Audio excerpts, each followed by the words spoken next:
Oi, seja bem-vinda, seja bem-vindo. Tá começando mais um Chega Junto Live.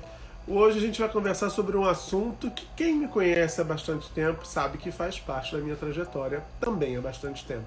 Vamos falar de educação, mas educação nesse contexto pandêmico. Pois é, pandemia, escolas fechadas, crianças e adolescentes, jovens impossibilitados de estudar.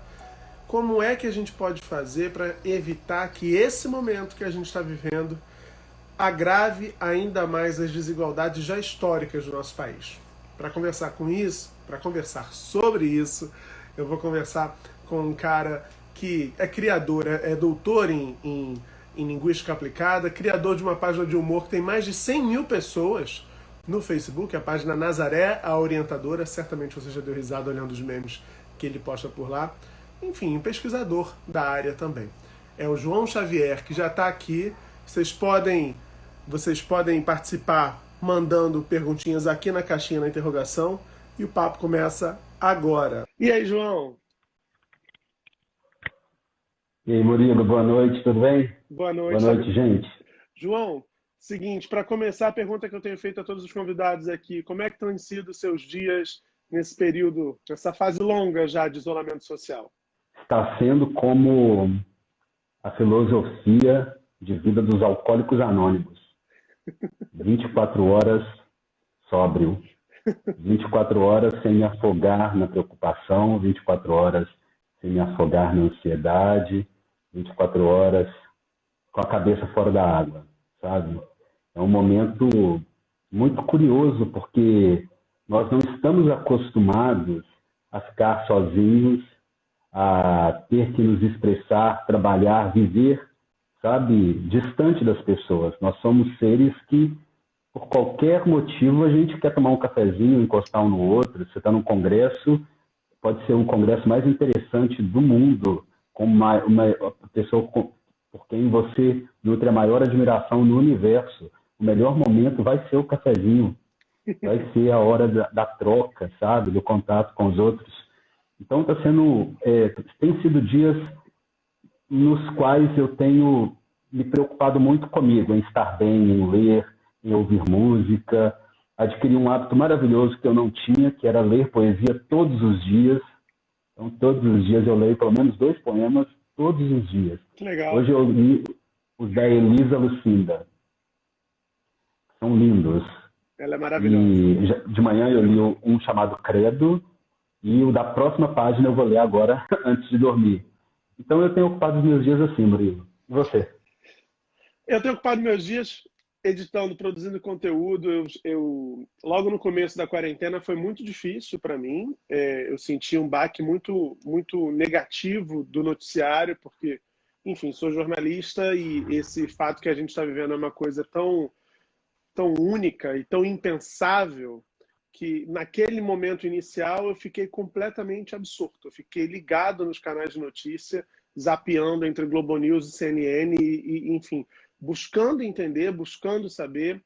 E isso, por um lado, é compreensível, né, por conta da minha atuação, da minha profissão, mas por outro tem um custo, né, João? Porque eu fiquei emocionalmente bem abalado naquele início, aquela angústia dos números que subiam, e morreu uma primeira pessoa, e morreram umas 3 no dia seguinte. Então aquilo começou a me abalar de uma forma que eu comecei a ter privação de sono e tal.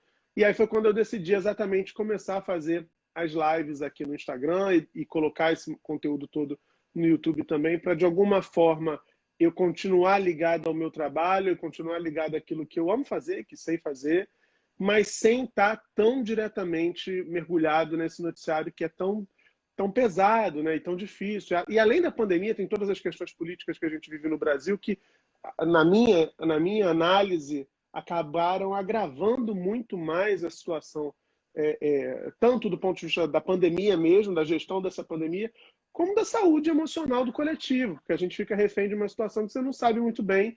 Quer dizer, você sabe que não há muito acima de você uma atuação firme e responsável para tirar a gente dessa crise. Vamos começar falando de Nazaré Orientadora? Eu amo a Nazaré, eu amo ser a Nazaré. E é Me conte. engraçado falar da Nazaré porque quando ela foi criada, foi Foi durante os desfiles de carnaval de 2014. Eu precisava fazer alguma coisa para me manter acordado. Eu queria ver a mocidade. Você é Então, eu queria mocidade? ficar acordado. Eu sou Mocidade Independente, Padre Miguel. Eu também, tudo em casa, então tá tudo certo. Mas você tá no Rio, não? Você não tá no Rio? Não, não, não, não. Tô em Ah, Minas. beleza. E queria me manter acordado.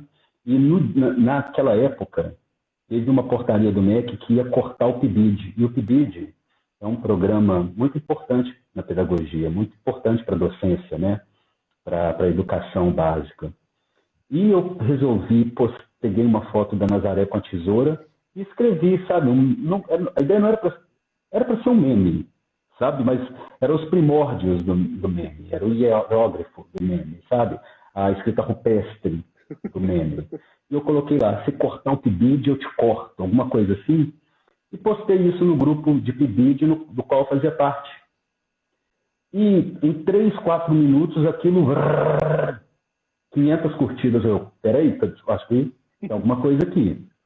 Aí eu retirei, olha só, eu retirei o meme e fiz um meme mais bonitinho e coloquei.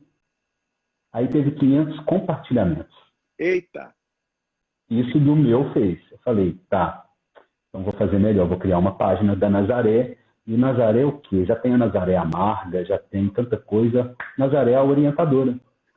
Criei a Nazaré Orientadora. Em uma semana ela tinha 100 curtidas. Na semana seguinte isso cresceu exponencialmente. Em 2 meses eu estava mais ou menos com uns 10 mil seguidores. E foi indo.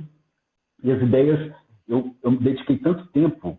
Criação de conteúdo é isso, né? Você aproveita aquela nuvem boa que chove sobre a sua cabeça a criatividade, que te dá ali uma clareada nos seus pensamentos. E eu coloquei para fora de uma vez memes para 6 meses.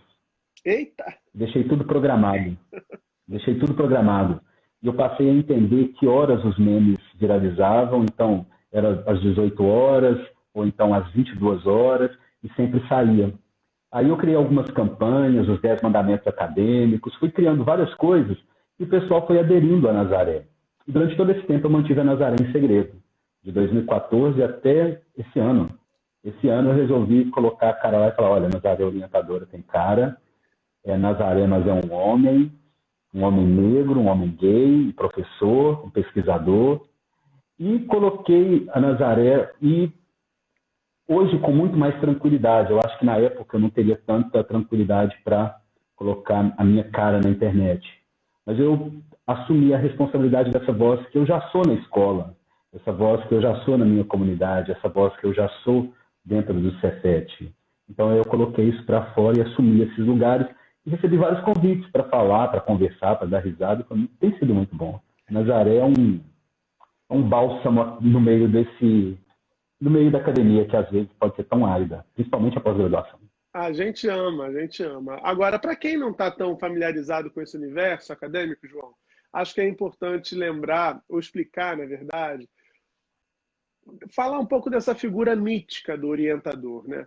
Por que que a galera se identificou tanto com uma vilã cômica, né, que era a Nazaré Tedesco, né, assumindo esse lugar e essas posturas e esses discursos dessa figura emblemática do orientador, sobretudo da galera da pós-graduação? Porque a academia é um lugar cruel. A universidade é um lugar cruel. É um lugar excludente. É um lugar de privilégios. É um lugar que nós temos lutado para mudar. É o lugar onde mais se fala de criticidade que você possa procurar no planeta. E é o lugar onde a criticidade é menos exercida. Onde os discursos são lindos, são encantadores, são belíssimos. Mas muitas vezes eles são ocos. Então, quando eu comecei a falar do orientador que deixava uma pilha de textos no Xerox e a pessoa não tinha dinheiro nem para pagar a passagem para estar na universidade, as pessoas falaram, opa, sou eu. Ah, sou eu mesmo. Quando um orientador... tudo isso que eu vou falar são memes que eu criei. A Nazaré chegando em pré-feriado, sabe? Um pré-feriadão emendado. Eu coloquei um meme da Nazaré segurando uma bolsa, óculos escuros e falou, meu presentinho para o feriado, tá aqui os textos para a próxima aula. É isso a universidade. é essa labuta, é esse lugar de muito trabalho, muito esforço. Então, eu peguei esse lugar aí de dor, porque para muitas pessoas, a academia é um lugar de dor. É um lugar onde parir um TCC é sofrido, onde conseguir uma vaga de estágio é sofrido, onde entregar uma dissertação, uma tese é sofrido, ter um artigo publicado, suplício. Então eu peguei essas coisas e resolvi fazer humor ali, da dor. O humor, a arte é isso. É você ressignificar algumas questões, mudar o olhar. Então, não deixou de ser uma denúncia, não deixou de expor várias situações, Murilo. No entanto, foi com humor. Foi com uma leveza, as pessoas aderiram a isso. Então, as pessoas queriam ser orientadas pela Nazaré, as pessoas queriam rir da Nazaré. Na série dos 10 Mandamentos Acadêmicos, que é uma peça que a Renata Sorrah fez, então ela está vestida toda medieval, uma coisa super Game of Thrones. O primeiro era, não dormirás. Quem faz pós-graduação sabe o que é isso. Quem nunca teve que emendar, virar uma noite aí, pelo menos uma vez na vida acadêmica, duvide. Talvez essa pessoa seja até um ministro. Porque nós temos ministros aí com doutorados fantasmas, sem preparação nenhuma, que fazem a pós-graduação, acham que a pós-graduação é esse lugar aí de qualquer coisa, não é. É um lugar muito sério. Então é um lugar onde provavelmente você vai ter que investir, não é perder, investir uma noite estudando, investir uma hora a mais lendo. É esse o lugar. Foi por meio disso, eu casei aí, sabe? Eu fui nessas agruras, sabe? Nesses lugares áridos da pós-graduação fazer humor. E a galera aderiu, e as pessoas riem muito. E depois, com o amadurecimento, né, político, o amadurecimento como pessoa, você imagina, 6 anos fazendo a mesma coisa, não dá para fazer a mesma coisa. Sim. Você amadurece. Aí eu passei a militar, aí eu passei a trazer questões sobre LGBTQIA+, fobias, sobre racismo, sobre identidade, sobre política. Eu fui. Estou indo, estou caminhando aí. Eu não sei se você sabe, eu trabalhei por 20 anos na TV Escola, né, cobrindo educação. E quando você fala... Meu primo. Pois é, trabalhei com seu primo, ele é primo do Ernesto Xavier, galera, com quem a gente conversou na semana passada, a entrevista está lá no YouTube também. Deixar aqui um beijo para o Ernesto querido, que perdeu a avó dele no final de semana. Enfim, Dona Chica Xavier merece sempre todas as homenagens. Mas eu ia dizendo que eu trabalhei por 20 anos na TV Escola, né, com reportagem, apresentando, fazendo edição de programas lá. E eu lembro de muitas experiências com figurões da academia muito negativas. Não cabe dizer nome aqui, claro que não, mas assim, de pessoas que de fato se têm na mais alta conta e acreditam que chegaram lá, né? E esse lá é um lugar de superioridade. Isso numa relação entre jornalista e entrevistado, muitas vezes. É triste constatar que isso também contamina a relação entre o docente e o discente, né? Muitas vezes, porque, João, as pesquisas apontam muita gente adoecendo na pós-graduação, muita gente em sofrimento psíquico nesse momento, que é um momento em que a pessoa precisa exatamente do contrário, ela precisa de apoio, ela precisa ser apoiada, porque ela está fazendo ciência. Então, assim, essa pessoa precisa ser cuidada nesse momento, né? E acontece muitas vezes exatamente o oposto. Apoiada. As pessoas que eu mais admiro, as pessoas assim, eu quero muito ser algo parecido com isso quando eu crescer, são pessoas com doutorado, pós-doutorado, pessoas que colecionam metade do semestre no Brasil, metade do semestre fora do Brasil, professores titulares do mais alto gabarito. Pessoas que eu fico louco para conversar, porque é sempre tão bom e edifica academicamente, emocionalmente, sabe? Todos os mentes, a minha mente fica edificada, sabe? Frutifica nessas conversas. São pessoas extremamente simples. Pessoas que consideram o outro, sabe? O tempo todo. Eu não tenho religião, mas tem um trecho na Bíblia que eu acho muito interessante, que eu acho que resolveria tantos problemas, que diz que considerar uns aos outros superiores, sabe? Considerar o outro superior, considerar o outro, sabe? Não precisa nem ser superior, considerar o outro. Muitas vezes não há essa consideração pelo outro. Eu sei algo, eu tenho o meu saber, eu faço essa página há 6 anos, eu posso te dar uma aula de redes sociais. Não, peraí. Não é assim. E isso acontece nas áreas acadêmicas, muitas vezes, sabe? Eu prefiro ressaltar as experiências positivas, porque elas que constroem a gente. As negativas, elas não cessam de se inscrever, sabe? Tem uma professora chamada Eliana Mello, na UFMG, Faculdade de Letras, que foi que eu cursei. E a professora é tão genial. Ela é engenheira, já trabalhava como engenheira há muitos anos, acho que tinha uma pós-graduação em engenharia. No aniversário dela, ela ganhou um livro de linguística, ficou encantada com linguística, leu o livro, falou, quer saber de uma coisa? Eu vou fazer letras. Fez o vestibular, fez a faculdade de letras, falou, adorei isso. Fez o mestrado em fonética e fonologia, que é um aspecto muito difícil da língua inglesa, ou corporal, uma coisa acima dessas duas áreas. Depois fez um doutorado, depois foi para Nova York, começou a dar aula na Universidade de Nova York, depois voltou, fez o concurso da UFMG, começou a dar aula na UFMG, e é uma pessoa que para te ouvir, o que quer que você vá falar para ela, sabe, na graduação, ela me construiu tanto, pelas coisas subjetivas, pela preparação da aula, pelo cuidado de estar ali no horário, pelo cuidado de considerar a quantidade de texto, sabe? Então, tem muito mais exemplos positivos que negativos entre os docentes. Eu conheço vários bons exemplos.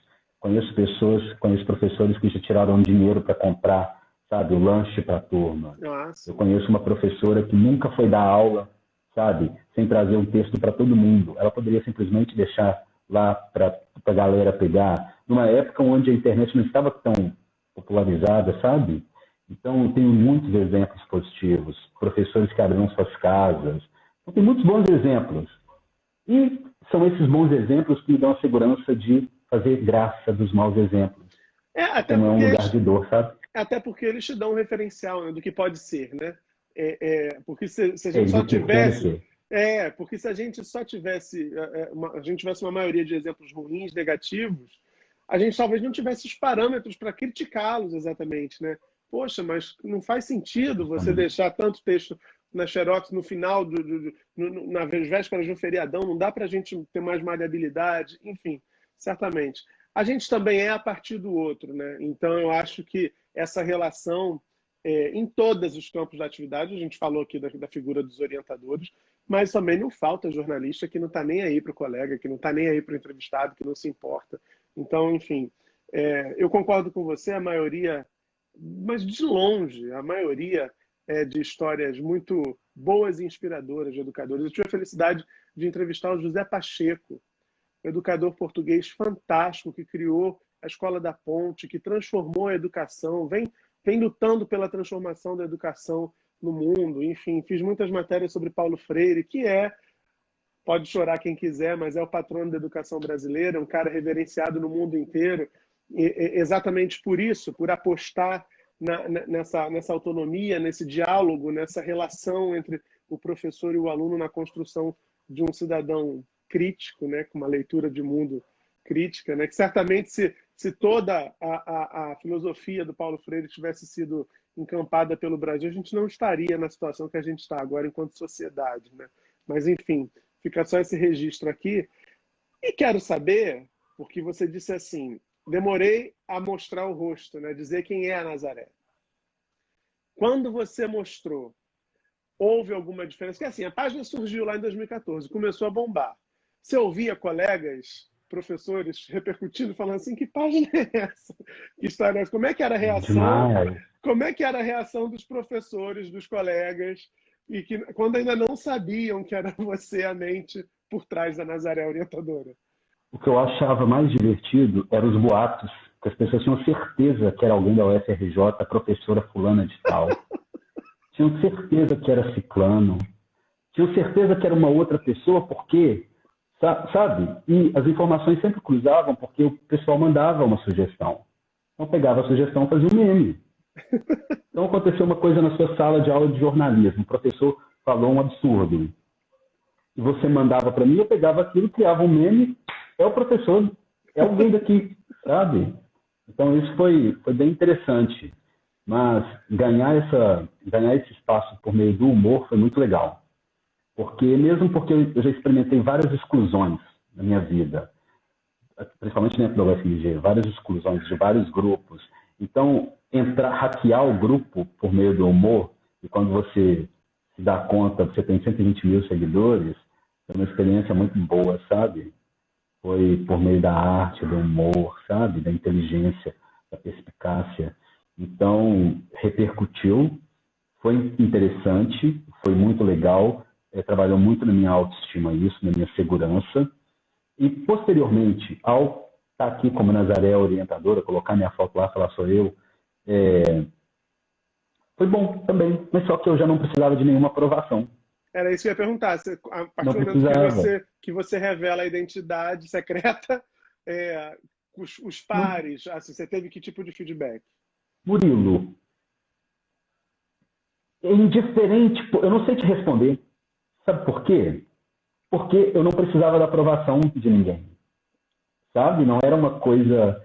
eu não tinha nenhuma expectativa em relação a isso. Então eu revelei para eu ficar um pouco mais livre para fazer algumas coisas, para eu colocar alguns vídeos, para eu poder falar, sabe? Chamar as pessoas para uma discussão mais séria, chamar as pessoas para a responsabilidade diante daquilo que elas fazem com a educação, com a escola, com a sociedade, como pessoas, como seres humanos, sabe, de uma maneira geral, sem me preocupar se eu seria aceito ou rechaçado. Então, não sabe, se fosse lá atrás, eu teria aquela expectativa, nossa, como que será que as pessoas vão reagir? Hoje, em 2020, tanto faz. A Nazaré é isso, quem faz a Nazaré sou eu, e a gente vai seguir fazendo humor, criticando com inteligência, compartilhando coisas que sejam verdadeiras, combatendo a fake news, tentando informar a população, tentando munir as pessoas de mais informação e mais conhecimento, para que essa informação se torne conhecimento e esse conhecimento possa transformar, sabe, os contextos locais. Então, nesse momento, para mim, não foi algo uma aprovação da qual eu precisava. Eu estava bem resolvido, sabe?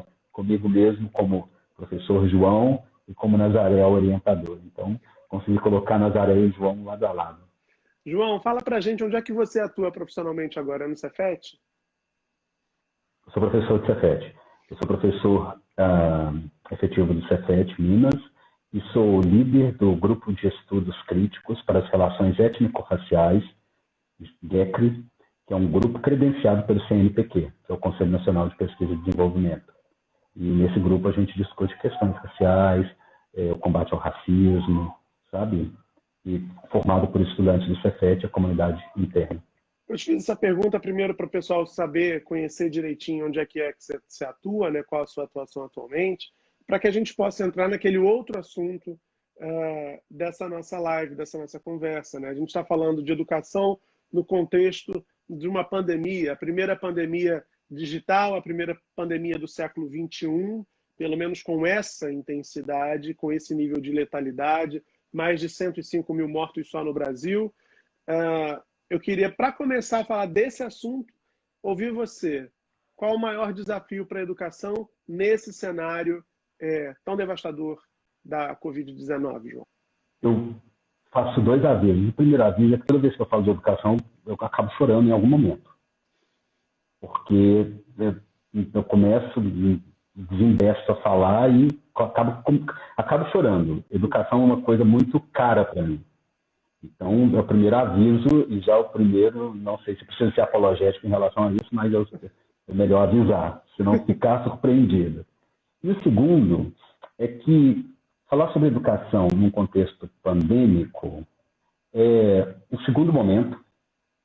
Tudo que está acontecendo agora é consequência de um momento anterior, de uma fase anterior.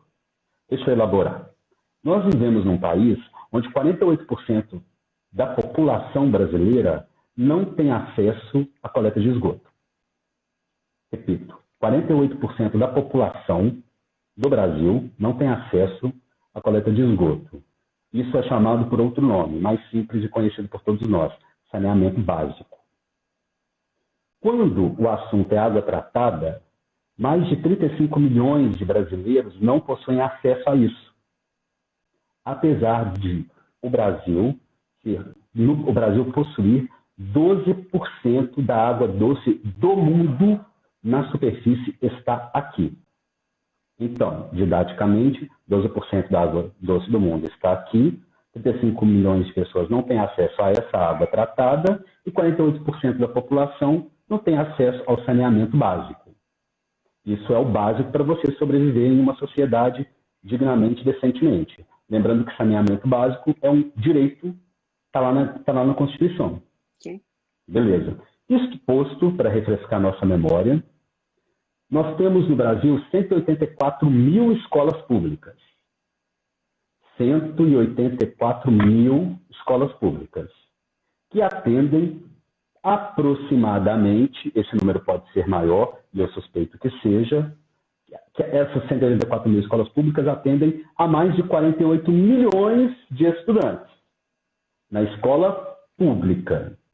Nós não estamos falando das escolas privadas. São números muito grandes, 48%, 35 milhões, 12%, 184 mil, 48 milhões de estudantes. São números grandes, mas é o nosso contexto. Para a gente chegar no pandêmico, a gente tem essas coisas que vão fechando. Dessas 184 mil escolas, 59% não possuem tratamento de esgoto. Então, a gente tem um problema já estrutural. A gente tem uma escola que não tem tratamento de esgoto, uma escola na qual o saneamento básico, que é aquele conjunto de serviços de abastecimento de água, esgotamento sanitário, limpeza urbana, drenagem, manejo de resíduos sólidos, sabe? Isso é o saneamento básico. Nada disso está disponível. 59% das escolas públicas no Brasil não tem isso. Para mim, que cresceu em Belo Horizonte, para você que está no Rio de Janeiro, Rio, né? São Paulo. Rio.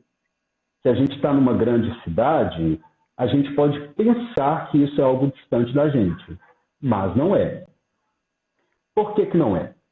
Em Belo Horizonte, uma avenida muito importante chamada Avenida do Contorno, ela tem esse nome porque ela contorna a cidade. Na década de 40, 50, só era considerado Belo Horizonte que estava dentro do cinturão da Avenida do Contorno. A Avenida do Contorno, ela passa por bairros muito nobres de Belo Horizonte. Sabe? A cidade se estruturou em torno da Avenida do Contorno, dentro e fora dela. E na Avenida do Contorno tem uma escola estadual, chamada Augusto de Lima, que fica 10, 15 minutos a pé de onde eu cresci. E essa escola, ela foi estabelecida em uma tombada pelo patrimônio histórico. Então, a fachada dela é antiga, a estrutura dela é antiga, o telhado dela é antigo, tudo é antigo.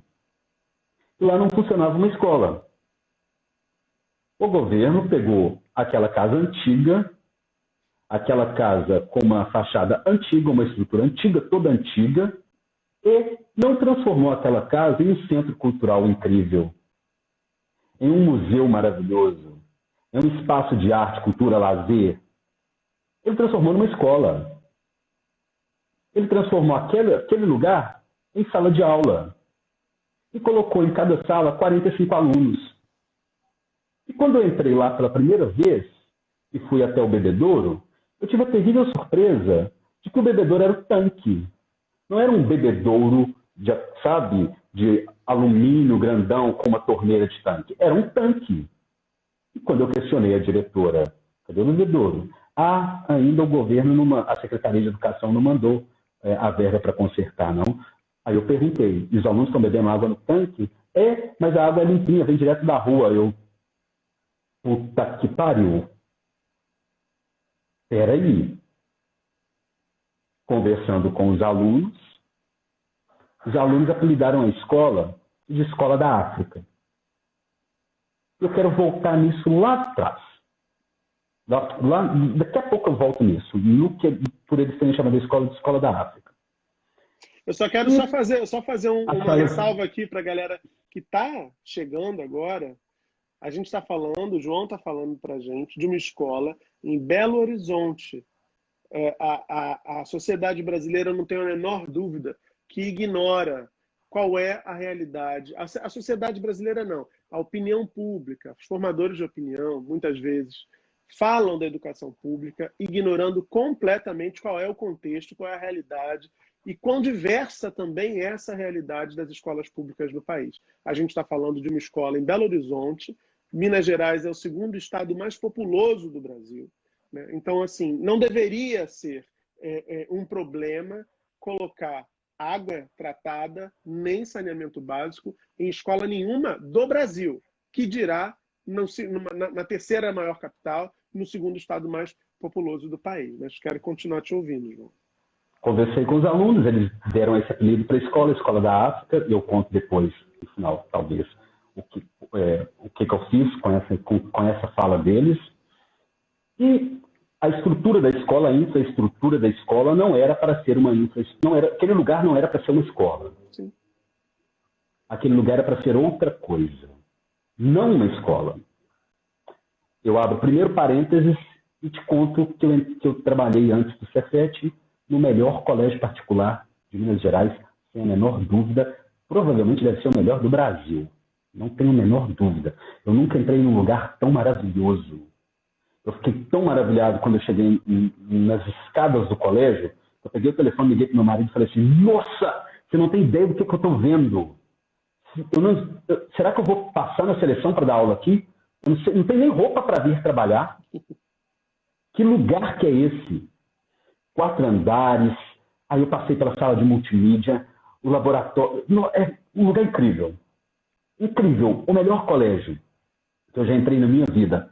Passei na seleção e fui dar aula lá.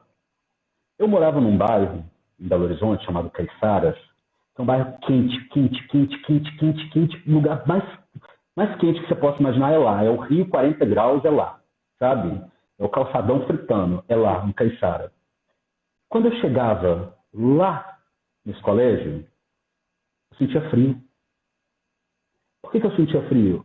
Porque o colégio foi construído em volta de árvores. Árvores foram plantadas em volta do colégio.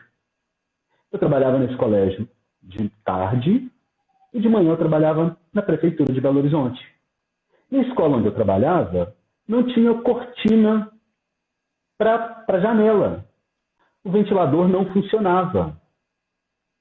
Tinha bebedouro, mas não tinha funcionários para fazer a manutenção do bebedouro. Não tinha uma quadra para os meninos, então eles jogavam futebol no pátio da escola.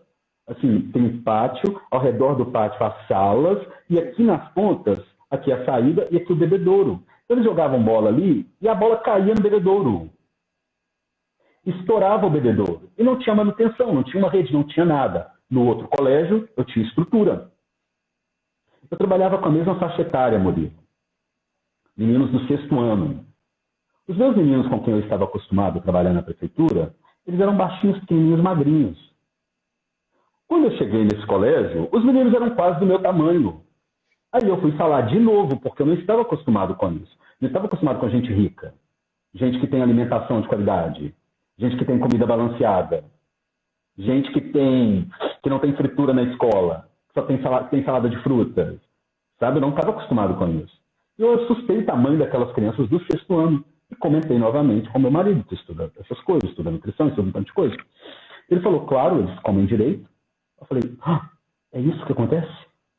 A merenda lá na minha escola não tinha um guardanapo para colocar o bolo. Eu lembro a primeira vez, e depois eu entrei na rotina, que era essa rotina. Quando na merenda servia bolo, cortava o bolo e colocava na mão da gente.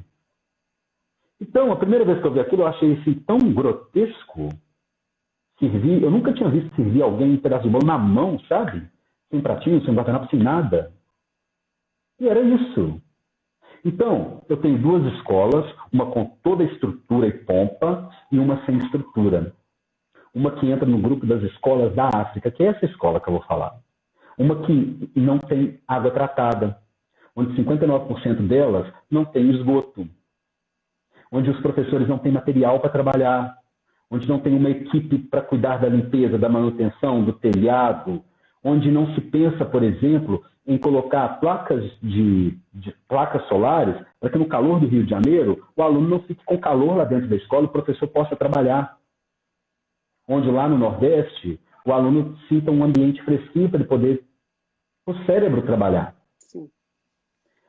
Quando você me pergunta da educação num contexto pandêmico, eu penso, poxa, eu tenho uma escola que não tem estrutura, que não tem esgoto, que não tem água, que a merenda é de péssima qualidade. um lugar que é absolutamente necessário para a população brasileira. Porque eu, como pai, fico tranquilo de saber que o meu filho está na escola. Se não tem aula e eu tenho que trabalhar, com quem que eu vou deixar meu filho? Claro. Lá ele está seguro, lá ele está fazendo uma atividade, lá ele está em segurança. Eu confio na escola. Se esse lugar não é um lugar que pode receber, acolher, e a criança vai crescer, ela vai prosperar mentalmente, intelectualmente, em condições normais. Agora, como eu conversei com a Elika Takimoto semana passada, eu vou emprestar um termo da física. Em condições normais de pressão e temperatura, essa escola não tem esgoto, água, merenda de qualidade, porque a população pobre precisa de merenda. Isso, aliás, é um aspecto que eu queria até retomar lá na frente, porque nesse contexto de tantas vulnerabilidades que a gente já vivencia no Brasil e que foi agravado por conta da pandemia, o fato das escolas estarem fechadas e, portanto, a merenda não estar sendo distribuída, vulnerabiliza ainda mais muitas crianças nas comunidades, nas favelas, por todo o Brasil. Hoje mesmo eu vi cedo um tweet do René Silva, um querido, né, do complexo do Alemão, dizendo isso, que ele está começando a ficar muito preocupado porque o fato das crianças não estarem frequentando a escola está expondo essas crianças, segundo o René, a uma série de outras vulnerabilidades dentro de casa, nesses contextos que são de mais vulnerabilidade, né? Enfim, e a gente pode colocar aí a insegurança alimentar certamente como um deles, porque com tantos pais e mães impossibilitados de exercer suas atividades profissionais sem ganhar dinheiro, certamente não é exagero a gente dizer que está faltando comida em muita casa pelo Brasil, né? Sem dúvida, Murilo. Lá no colégio que eu trabalhei particular, eu queria comer um pão de queijo. Eu adoro pão de queijo. Eu sou mineiro. Eu adoro pão de queijo. Eu sou jurado de pão de queijo. Eu sou masterchef de pão de queijo. Eu como pão de queijo, eu olho pão de queijo, eu cheiro pão de queijo, eu vejo quando eu quebro. Eu como pão de queijo sem guardanapo, com a mão. Eu gosto de pegar o pão de queijo. Lá nesse colégio particular não tinha pão de queijo. Era sanduíche integral. Não tinha a estufa de coisas sem glúten, sem lactose. Os meninos iam, sabe? Eles estão bem servidos. Tinha um restaurante dentro do colégio. A nata, a elite belo-horizontina. A elite belo-horizontina estuda lá. Onde eu trabalhava, o bolo era servido na mão. Teve um menino, eu nunca vou esquecer desse menino, por vários motivos. Meu aluno do 6º ano, que teve um dia que foi arroz, feijão, salada e frango assado. Coxa de frango assada. E eu estou vendo a bermuda dele toda suja de óleo. O almoço era 11h45. Isso deveria ser mais ou menos aí umas 3 horas, 3h30. Era a hora que a escola integrada terminava e eles iam embora. E ele enfia a mão no bolso e tira a coxa de frango. E comeu a coxa de frango. Aí, antes do meu estômago embrulhar, eu perguntei para ele: fulano, por que você guardou a coxa de frango no bolso? Ele falou: porque lá em casa não tem janta. Essa é a realidade. Essa é a realidade. Lá onde eu trabalhei. E possivelmente, te falo como professor, possivelmente a realidade de muitas outras escolas por aí, porque eu estava na capital. Murilo, onde eu trabalhei, os 2 lugares que eu trabalhei estavam distantes 10 minutos de carro. 10 minutos de carro.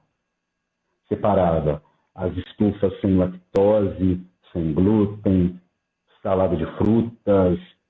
Os meninos do 6º ano, tem menino que eu não sei como que era a voz em português, porque ele só falava inglês comigo. Eu dava aula para educação bilíngue, só em inglês.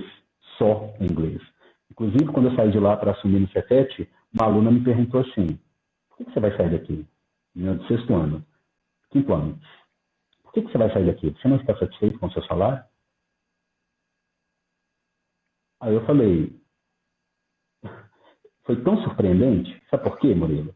Porque eles têm aula de educação financeira desde o 4º ano.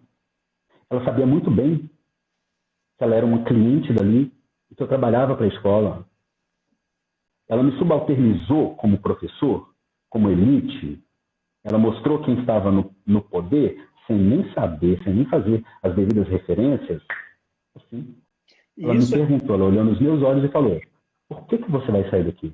Você não está satisfeito com o seu salário? E realmente tinha sido o maior salário que eu tinha recebido até então. E isso é muito comum em escolas privadas, né? Muito comum. Eu estudei em escola privada no início do ensino fundamental, logo no segundo segmento eu fui para a escola pública, depois que meu pai morreu. E eu lembro, nessa primeira fase, lá no fundamental, de colegas insatisfeitos com repreensão de professores, né? Aquele aluno está fazendo merda, o professor chama atenção, e o colega dizia assim, meu pai paga o seu salário. E ficou um mal-estar, porque eu sempre fui em casa, eu sempre fui ensinado, e eu acho que isso é uma felicidade ter aprendido dessa forma, a respeitar muito professores, né? As professoras, os professores. Muitos dos professores que passaram pela minha vida são meus amigos até hoje. Então, assim, essa é uma lógica, eu só estou contando essa história, estou falando da década de 80, para ilustrar como essa é uma mentalidade que não é da criança, uma mentalidade da elite brasileira, que sim subalterniza professores, todos aqueles que prestam serviço. Intimida, constrange. É o você sabe com quem você está falando no nosso dia a dia, né? Ele tem muitas formas, né? Ela fez isso comigo de uma outra maneira. Ela, com seus 11 anos de idade, no quinto ano, perguntando para mim se eu não estava satisfeito com o meu salário. Bom, essas questões postas sobre essa estrutura, por que eu estou te falando essas questões sobre a estrutura? Aí a gente vem para o primeiro galho.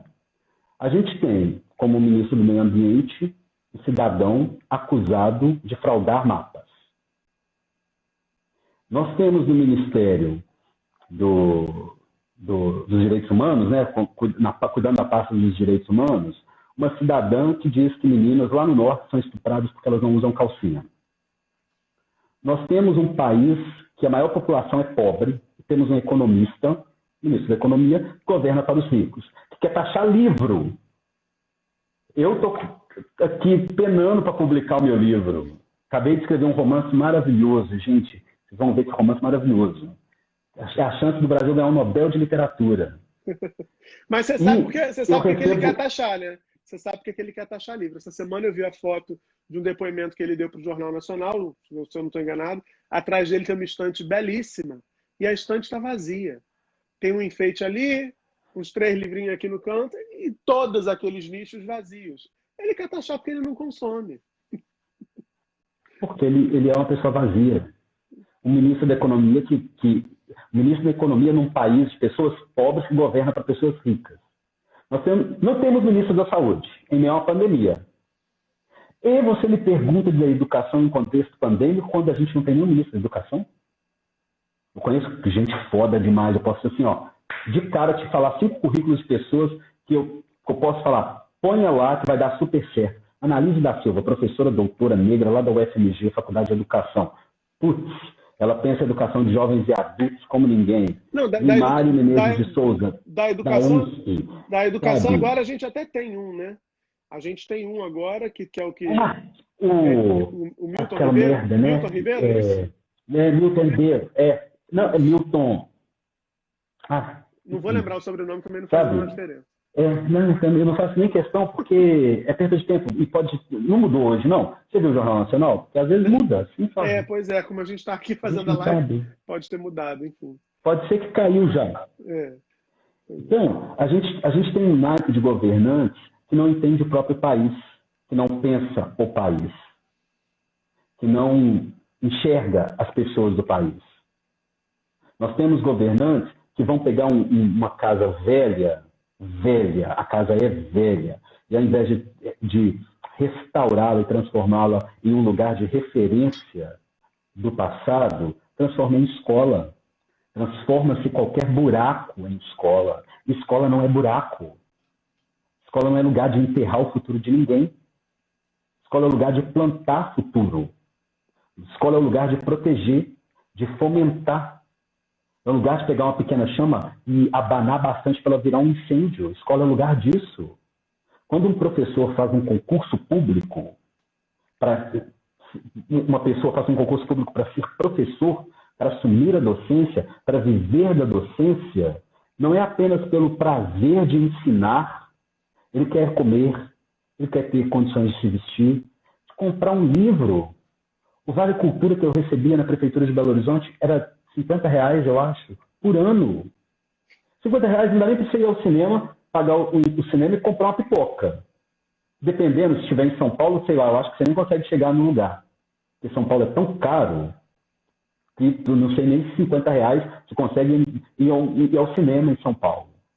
R$ 50 para cultura, para um vale cultura. Então, a gente tem uma forma de gerir a educação que visa a exclusão, que visa a fazer a manutenção da ignorância das pessoas. Não a escola não é vista com a potencialidade de transformar Murilinho em um excelente jornalista. Não há na escola pública um interesse de nos dar condições de receber as crianças. Estou falando em condições normais de pressão e temperatura. Não estou nem respondendo a sua pergunta ainda. Eu estou te contando o antes. Porque senão, como que eu respondo depois? Não, só estou preocupado aqui porque faltam só 13 minutos. Porque o assunto é extenso e assim, e é bom que seja. Eu acho que você eu acho que na verdade a conversa que a gente está tendo aqui, eu acho ela muito importante para tanta gente que não conhece esse contexto, né, da educação pública. Porque eu fiquei te ouvindo falar de tudo isso e a minha experiência cobrindo educação esse tempo inteiro, eu só posso atestar, concordar com tudo que você está dizendo.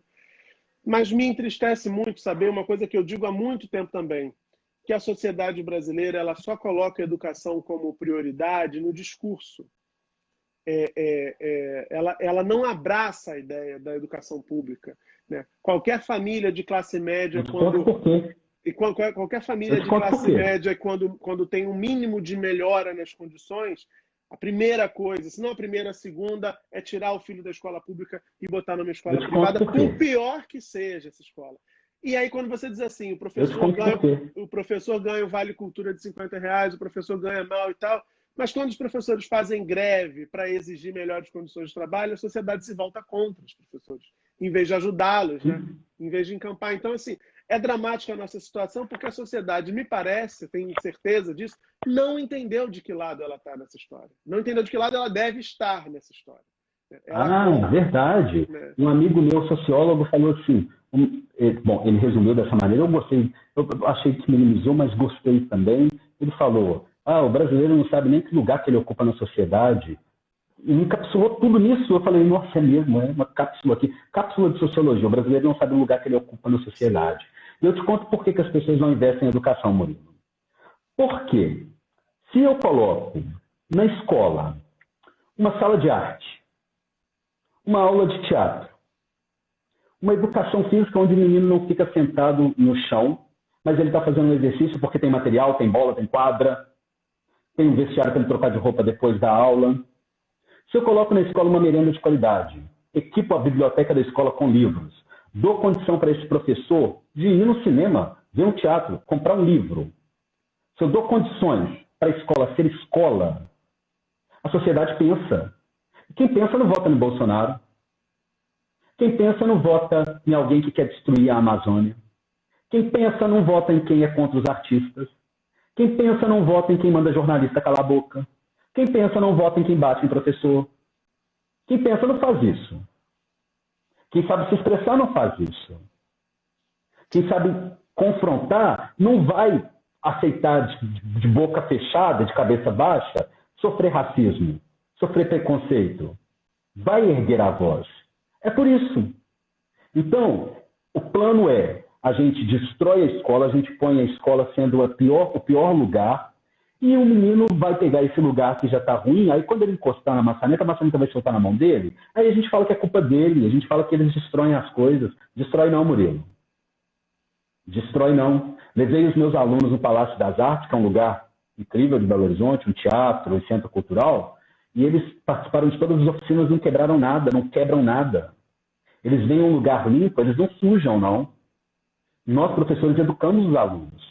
E sem receber direito, sem a escola ter estrutura. A gente já faz milagre, dá nó em pingo d'água. Agora imagina se a gente ganhasse direito.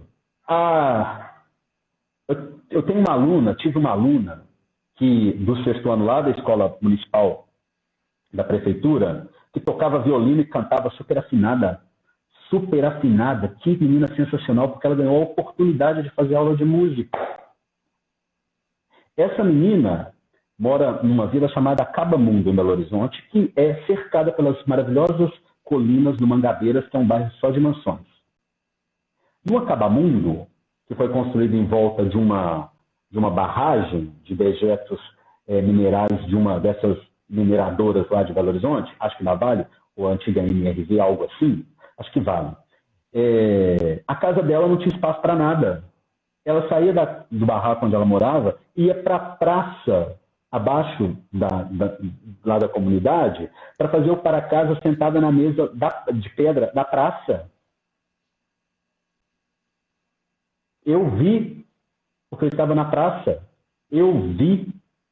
Eu cheguei e falei, ô princesa, o que você está fazendo aqui sozinha? Estou fazendo para casa. Eu falei, por que você está fazendo para casa aqui? Em casa não tem mesa. Lógico, Murilo. Lógico. Se você mina a escola, se você quebra as pernas da escola, como que a escola vai andar? Se eu tiro todas as suas condições de trabalhar, como que você vai trabalhar? Você faz o que dá. Nesse contexto, a gente vai receber os meninos na volta às aulas. O Amazonas, ele figura entre as piores posições de escolas o maior número de escolas sem saneamento básico está no Amazonas. É o primeiro estado, né, que vai receber a aula presencial. Já está recebendo. Você viu as máscaras? Sim, do maior que a cara do aluno. Pois é. Sabe?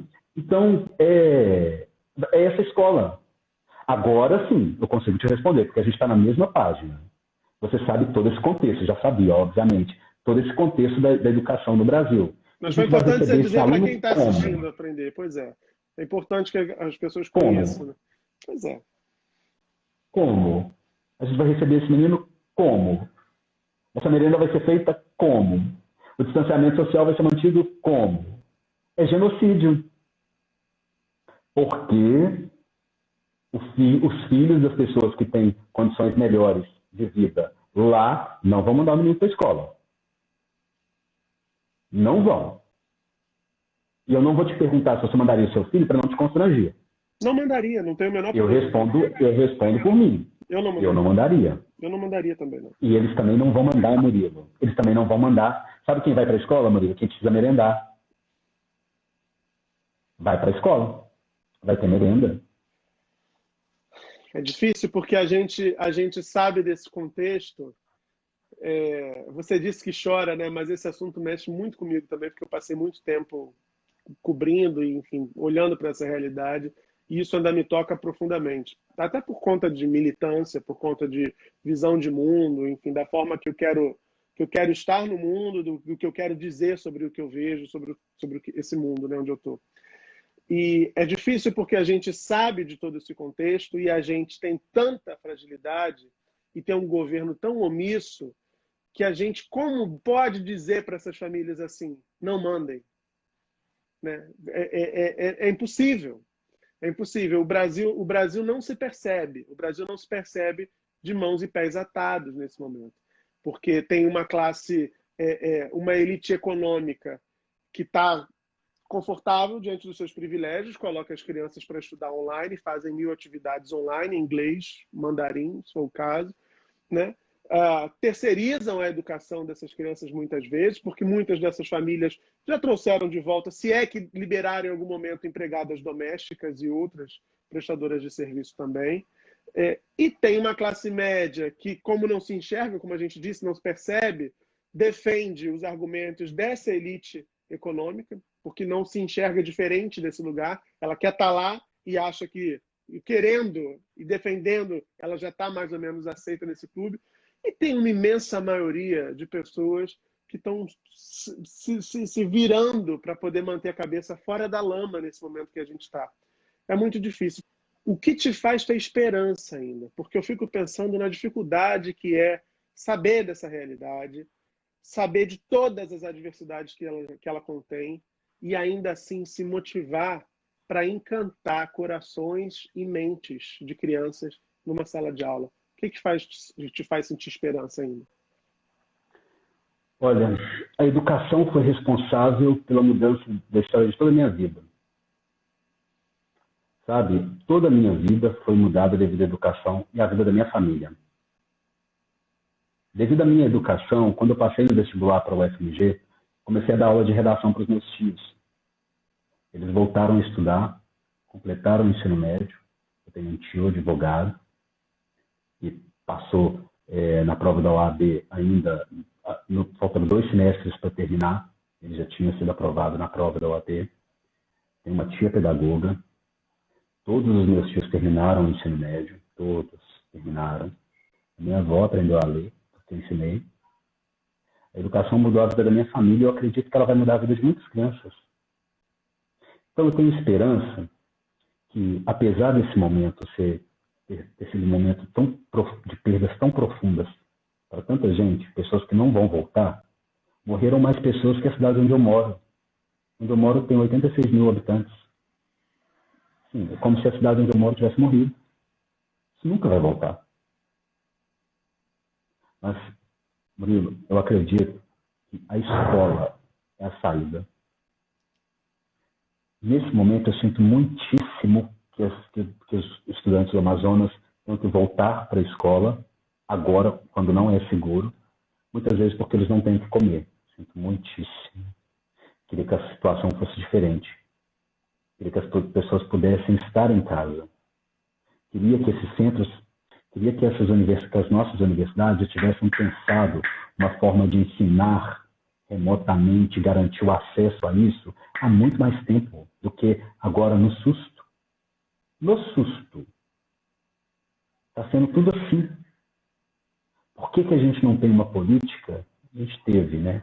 Foi um tempo na história do Brasil, um hiato na história do Brasil, onde a gente teve onde eu comprei meu carro, onde eu paguei meu carro, onde eu troquei de carro, onde eu entrei na UFMG, fiz mestrado e doutorado. Nossa, que bom que eu terminei o ensino médio em 2007.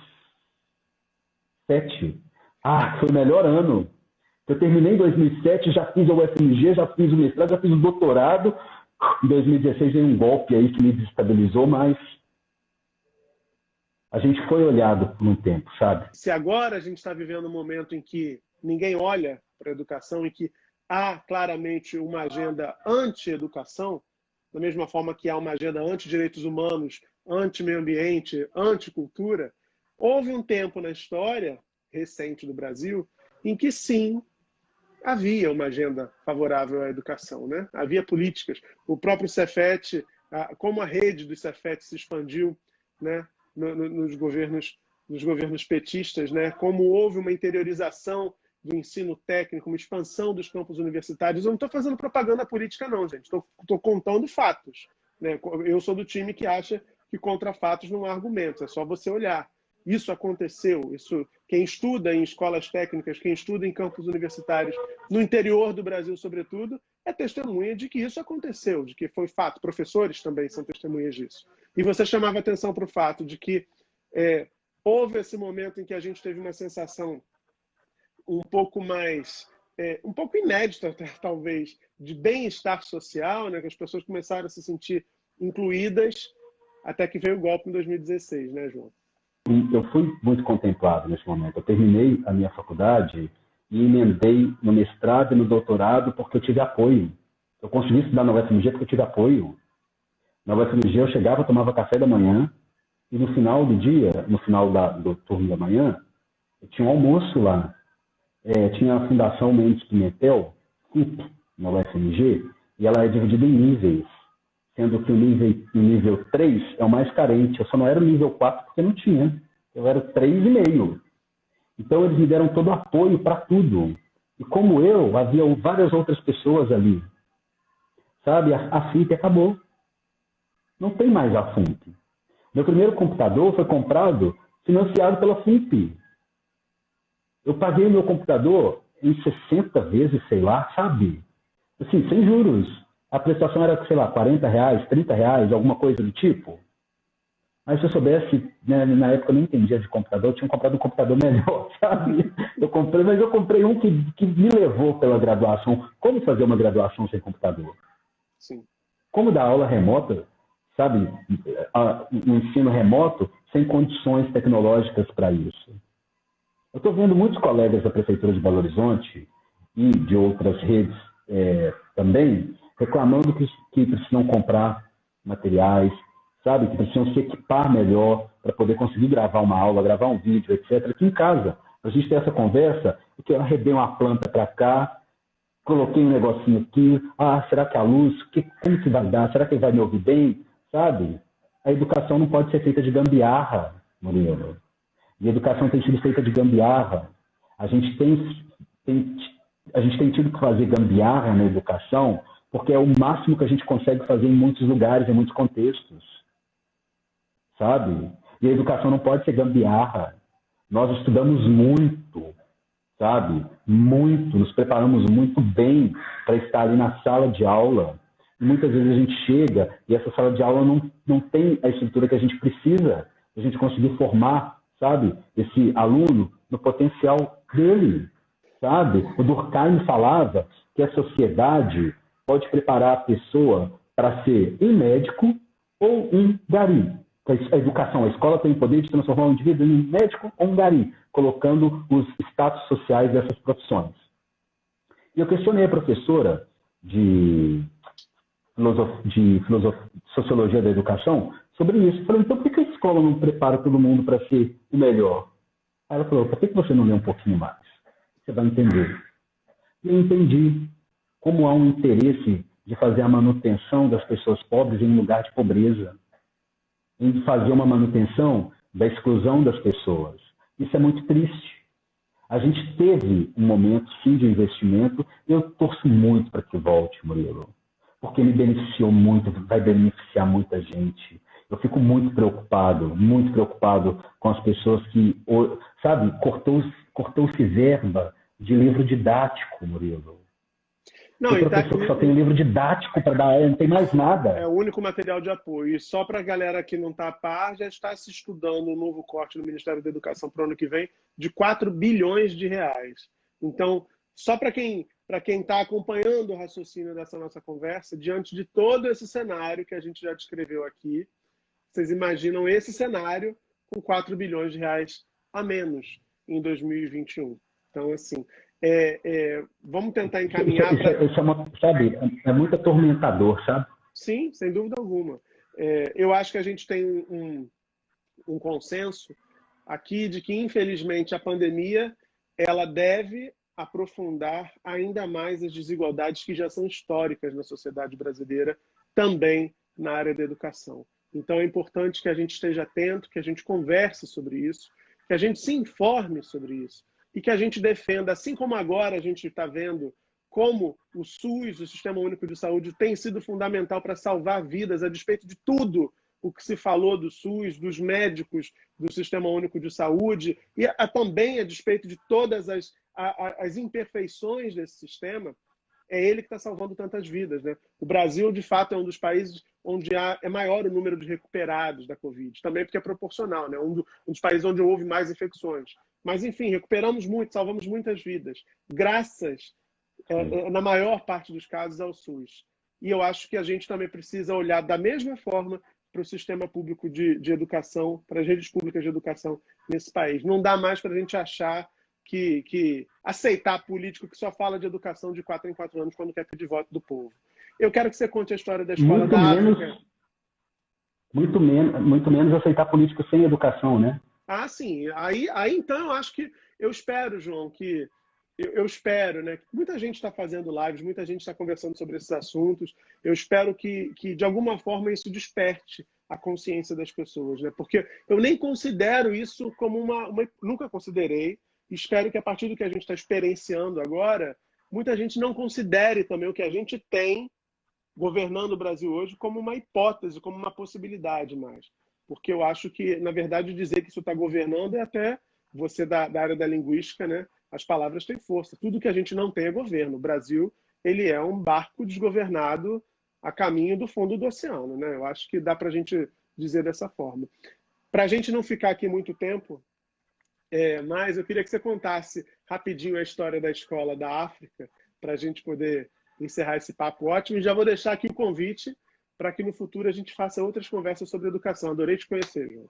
Vai ser um prazer, Murilo. Bom, para quem chegou agora, eu contei para o Murilo que uma escola sem infraestrutura em Belo Horizonte, que era quer dizer, uma casa, um casarão, tombado pelo patrimônio histórico, com uma fachada tombada pelo patrimônio histórico, com estrutura pré-histórica de tão antiga que era, ao invés de ter sido reformado, revitalizado, restaurado, se tornado um centro cultural, um museu, um espaço para arte, cultura, debate, uma biblioteca, algo assim, se tornou uma escola, sem qualquer reforma, uma escola. E quando eu fui lá, não tinha nem bebedouro. Os alunos estavam tomando água no tanque da escola.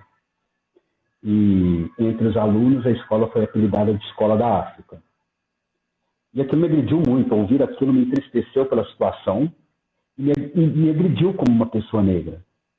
E principalmente me preocupou pela falta de referência dos estudantes a respeito do que é a África. Eu peguei aquela turma com a qual eu estava trabalhando e falei, gente, vocês vão conhecer o lugar mais lindo do mundo. Imagina qual lugar que eu vou apresentar para vocês.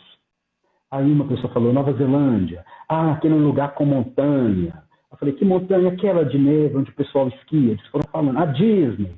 Foi falando, os meninos do 6º ano. Eu falei, não. A gente vai conhecer a África. Aí eles, como assim a gente vai conhecer a África? Peguei meu tablet, falei, mostrei para eles o mapa da África. Falei assim, escolha um país. Aí uma falou, Tanzânia. Contou assim, isso aqui, Tanzânia. É lá que tem o diabo da Tasmânia? Falei, não, o diabo da Tasmânia está em outro lugar. Essa aqui é a Tanzânia, onde tem o Serengeti, o maior parque do mundo, com os animais selvagens, um lugar maravilhoso. Vamos ver a Tanzânia? Eu coloquei lá e mostrei um vídeo da Tanzânia. Mostrei o vídeo de uma chita, qual que é o nome em português? Do guepardo, perseguindo uma zebra. E aí eu coloquei as curiosidades, que a chita não pode correr por muito tempo, apenas por 1 minuto ou menos de 1 minuto, porque senão ela tem um ataque do coração. Aí fui mostrando os países, Murilo. E eles escolhiam, cada um podia escolher um país, porque na África tem 52 países, então tem um país para cada um. E eu mostrei para eles em uma aula o continente, fui mostrando as florestas. Quando eu mostrei as mulheres Maasai, lá do Quênia, eles riram e falaram, nossa, olha, elas raspam a cabeça. Aí eu perguntei, por que vocês acham que elas raspam a cabeça? Aí depois eu perguntei, como que vocês acham que elas raspam a cabeça? Porque não tem eletricidade. Aí eles falaram, com pedra? Eu falei, gente, como que vocês vão cortar o cabelo com pedra? Aí eu mostrei que era com a folha, sabe? Com as lâminas feitas de metal. Eu fui mostrando para eles a beleza da África. Aí depois, no final daquela aula, eu falei assim, olha, vocês não podem associar a falta de estrutura, a falta de condições daqui do nosso espaço escolar com a África. Isso não é a escola da África, essa é a escola do governo. Essa é a escola das pessoas que não se importam com vocês, porque não querem que vocês aprendam, que vocês saiam daqui. Essa é a escola do governo. E vocês precisam questionar isso. Todos vocês precisam questionar o que vem para essa escola, a merenda, por que não tem bebedouro. Vocês sabiam o que é um grêmio? Aí eu contei para eles o que era um grêmio para os alunos do 6º ano. Falei, o grêmio é um espaço onde vocês vão se organizar para mostrar as necessidades dos alunos para a escola. Tem chefe de turma aqui? Não tinha. Falei, vamos eleger uma pessoa que vai levar os problemas da sala, de disciplina, de briga, as dificuldades para a diretoria? As pessoas têm medo disso, Murilo, de informar. Quem está no poder tem medo de um preto, de uma preta que pense, de um branco que seja abolicionista, de um branco que vai falar, não compactuo disso não. Então, se você vai ter gente escravizada aqui no quintal, eu vou fugir daqui, eu vou para outro lugar, não vou ficar aqui não. Você tem medo disso. De gente como você, que dá voz para as pessoas falarem. De professores que vão desconstruir. Não tem outra maneira de desconstruir a mentalidade preconceituosa, equivocada, estereotipada, estigmatizada, minimizada que as pessoas têm a respeito, principalmente da escola pública, se essa transformação não começa da escola pública, sabe? Eu e os professores que eu conheço temos feito isso. Com o pouco que a gente tem, com o que a gente tem feito isso. A gente tem levado as nossas coisas, levado o nosso conhecimento e o nosso amor para esses meninos, para essas meninas. Nesse momento, eu torço muito para que os professores lá no Amazonas estejam saudáveis, se mantenham saudáveis, tenham, sabe, segurança. É o que eu desejo, porque eu não gostaria de estar lá nesse momento. Eu sinto muitíssimo que as aulas presenciais tenham voltado lá no momento onde a gente não tem segurança nem aqui onde a gente está, nem dentro da nossa casa. E quando você vai ao supermercado e traz um produto, você tem que higienizar o produto. Eu quero dizer que eu também lamento por isso. Quero dizer que esse relato que o João trouxe tão bonito, muita gente subiu o coraçãozinho aqui, muita gente mandou aplauso, e eu queria dizer como testemunha, como alguém que Eu visitou não vi, muitas estava olhando aqui escolas. para a câmera.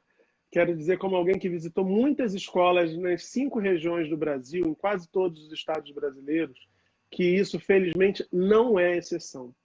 Eu apresentei por vários anos a final da Olimpíada Brasileira de Língua Portuguesa, e assim, o que mais existe nesse país é professor, professora de escola da rede pública fazendo trabalho excepcional. Não tem nada de heroísmo também, não gosto dessa abordagem. São profissionais que estão fazendo um trabalho irrepreensível a despeito de todo o descaso histórico com a educação, com a estrutura, com a valorização, com a desvalorização desses próprios profissionais, não só de professores, todos os técnicos também que compõem ali o corpo docente, os funcionários das escolas.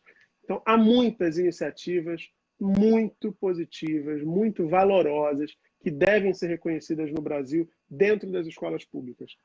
Se a gente quer que isso se transforme, a gente tem que transformar também a forma como a gente se refere a essas escolas. A gente tem que parar de generalizar. A educação pública é uma merda. Não é verdade. Tem muita escola privada cobrando mensalidade absurda, abusiva, que é muito ruim, que não é avaliada com o mesmo rigor que a educação pública é. Então, a gente precisa ter acesso, precisa ter ciência disso quando a gente vai se referir à educação pública e precisa ter, sobretudo, respeito aos profissionais que estão lá enfrentando uma jornada de trabalho que é exaustiva, salas superlotadas, crianças com famílias que muitas vezes não têm condições de assisti-las, né? Tem muito conflito nessa relação atualmente entre professor e familiares, porque há muitas carências, muitas vulnerabilidades. Então a gente precisa se apropriar de tudo isso quando a gente for falar da educação pública. João, eu quero te agradecer muito por essa conversa, de verdade. De fato, adorei te conhecer. Vamos fazer mais papos como esse para frente. Quero agradecer a todo mundo que assistiu. Tenho a última pergunta para você responder bem rapidinho. Falamos de tudo isso, né? Eu sempre encerro as lives com essa pergunta. Qual vai ser a primeira coisa que você vai querer fazer quando isso tudo passar e a vida voltar para os eixos? Preciso de um tambor, Murilo. Preciso ir num samba, num terreiro, algum lugar. Minhas entidades estão todas pairando aí no limbo, esperando. Então, preciso de música. Minha casa é onde tem música no ar.